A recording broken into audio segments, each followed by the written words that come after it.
Hello and welcome back to yet another session of Learning Simplified. So in this session, we are going to understand more about the MDR, which is the merchant discount rates, which is applicable for POS transactions or point of sale transactions.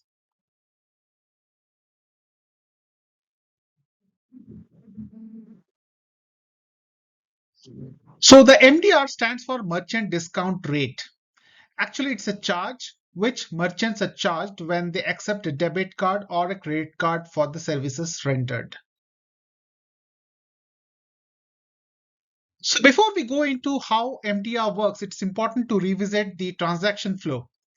So let's assume the customer walks in to a merchant X. The customer belongs to bank B, which means he has a card issued from bank B. But he walks in to the merchant X, and merchant X has an account with bank A, and bank A has provided him a POS machine.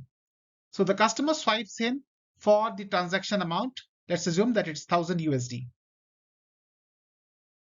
So when the transaction is swiped, the transaction goes to bank's A switch. And if it's a Visa or a MasterCard or a RuPay, it gets routed to the Visa or the RuPay or the MasterCard network. And from there to the switch of Bank B and then to the core banking of Bank B, wherein the customer gets debited for the transaction, which is USD $1,000 in this case. Now, this is a very simple example where the merchant has a tie-up or an account with Bank A and has used the Bank A's POS machine. But in today's world, things are much more complex.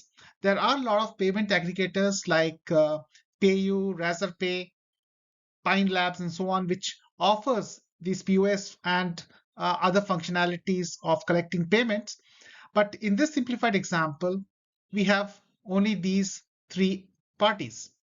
Bank A, which has acquired the transaction, Bank B, which has issued the card, and of course the network, which could be Visa, RuPay, MasterCard, Diners, or Amex.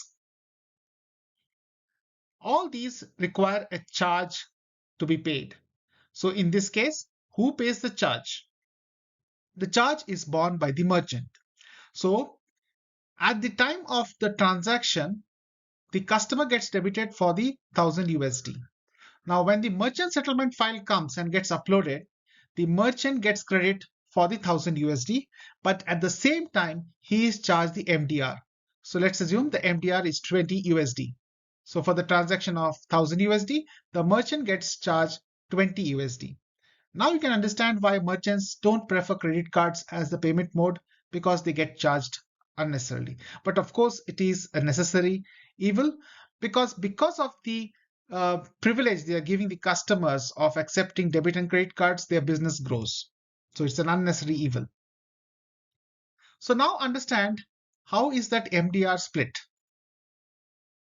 All know that the MDR charges have been borne by the bank, right? Because the merchant is the point of contact. So the merchant has taken the 20 USD charge. But now, how is this charge distributed? The charge is not taken wholly by Bank A, it's distributed. It is distributed to the card issuing bank, which is Bank B, the payment network, which is Visa, and the bank that provided the POS terminal. The lion's share goes to the card issuing bank because the whole transaction took place because the customer afforded it. So this is how the typical split of MDR works. Question arises, what factors influence MDR? It's not a flat rate, nor is it something which is fixed. It keeps varying. So the MDR has got two components. Number one is the fixed rate, another is the percentage. And this can keep on varying. And what are these factors? Number one, the volumes per year. So a bigger mart like a Reliance can actually negotiate, because they have huge volumes, they can negotiate a lower MDR. The second is the method of payment, whether it's a POS or internet. The third is the type of the card, credit or debit cards. Credit cards typically have a higher MDR. What's the industry risk? For example, a grocery business has a lower risk and a lower MDR compared to a jewelry business. And finally, what's the value of the average transaction? So these are the factors which determine the actual MDR percentage and the charge which is borne by the merchant. Thanks a lot for being part of this session. Hope this gave you a very good understanding of what is MDR, why it is required, who collects it, how is it split, and what are the factors influencing MDR. So in the next session, we are going to understand more about payment gateways like Pine Labs, PayU, Razorpay, and what value they bring into this payments ecosystem. Thank you.